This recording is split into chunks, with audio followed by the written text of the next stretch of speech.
यो हो तपाईको चिकन। मैले यसको अचार बनाउनुको लागि ल्याएको छु। यसलाई रेडी गर्दैछु म। अब त्यत्रो पिस बनाएर काट्नुपर्छ, बेसी ठुलो पनि हैन, ठिक्कैको बनाएर काट्नुपर्छ।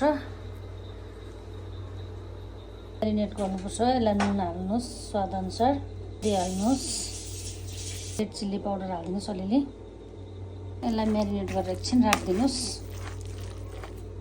चिकनको म अचार बनाउन गइरहेको छु। यो चिकन मासु पिस पिस गरेर काटेको छु, तेल बसाइसकेको छु। अब यो चाहिँ यसरी मजाले फ्राई गर्नुपर्छ। यसलाई चाहिँ यतिको रातो फ्राई गरेर निकाल्नुपर्छ। यो चिकनको लागि चाहिँ मैले रेडी गरेको छु अदुवा र लसुन मसिनो काटेर, अन्त कडी पत्ता पनि रेडी गरेको छु। अन्त यो अदुवा लसुनलाई पनि मजाले फ्राई गर्नुपर्छ। यसलाई यसरी रातो रातो बनाएर भुट्नुपर्छ, प्याज लसुन र अदुवालाई।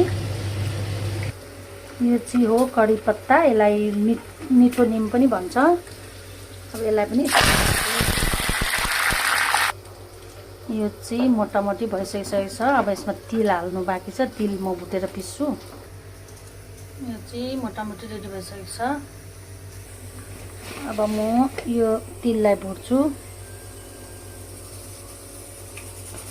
यो तिललाई भुटेर एकछिन सेलाउनुहोस्। सेलाइसकेपछि यसलाई पिस्नुपर्छ। यो तिल पनि पिसेर रेडी भयो।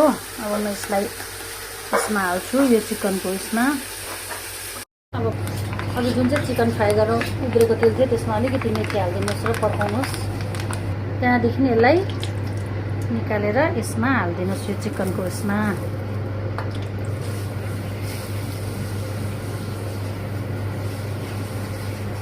ल साथीहरू हेर्नुहोस् है, चिकनको पिकल चाहिँ यस्तो बनाएको छु मैले।